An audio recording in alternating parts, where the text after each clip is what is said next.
May plano ho talaga si Roca at saka si Senyorito Philip na magtanan ngayon. Dinig na dinig ko po sa mga ibang muchacha. Naghahanda na nga po si Roca para umalis ngayon eh. Hayaan mo. Tignan natin kung talagang papatulan siya ni Senyorito Philip. Eh, yung muchacha na yun ang panlanaw. I doubt. Yun nga rin po hindi ko maintindihan eh. Pero may pinag-uusapan ho sila kanina na hindi raw po talaga si Roca yun. Na may isa pa daw po siyang katauhan. At yun yung nagustuhan ni Senyorito Philip. Isa bang katauhan? Ha? Ano yun? Baka maganda kaya nagustuhan ni Senyorito. Baka ganun nga ho. Alam mo kung nasaan si Rochelle, Arthur? Pare, hindi ako pwede magsalita ngayon. Pwede ba? Saka na ako magpapaliwanag.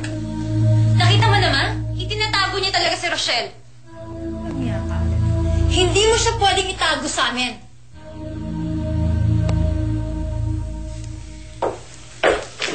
Sino tinatawagan niyo?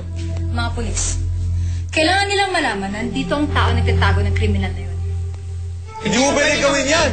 Ano yan? Ay nako, ewan ko sa iyo, Mike, ka talaga pinagluloko mo kami, ha? Pakapag ka, panggulo ka dito, eh. Pero nagsasabi po ako ng totoo. Eh, paano naman papatulan yun ni Senyorito Philip? Yung itsura na yun? Aba, eh, gusto mo bang pumatol si Senyorito Philip sa itsurang ganito? Yan?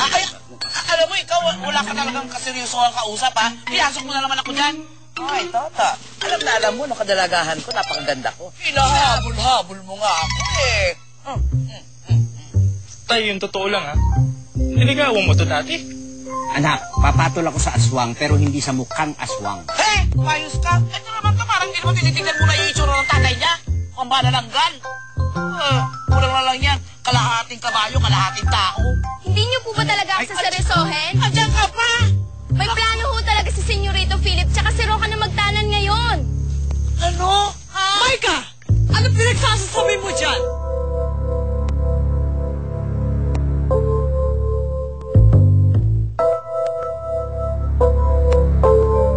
Philip, what are you doing?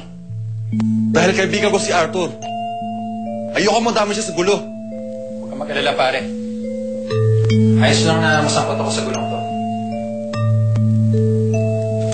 Kahit ano pang gawin niyo, hindi ko isusuko sa inyo si Rochelle.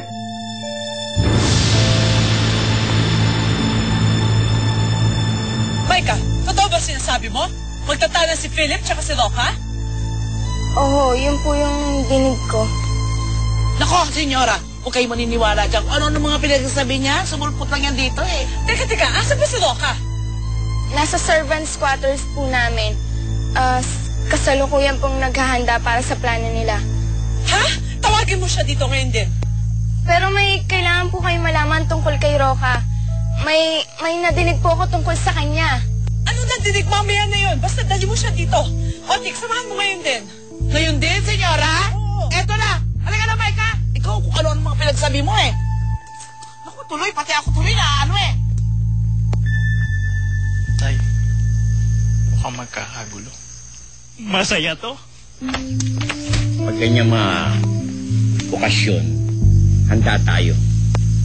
Bueno, dala ko ng popcorn at manonood tayo ng action. Mismo.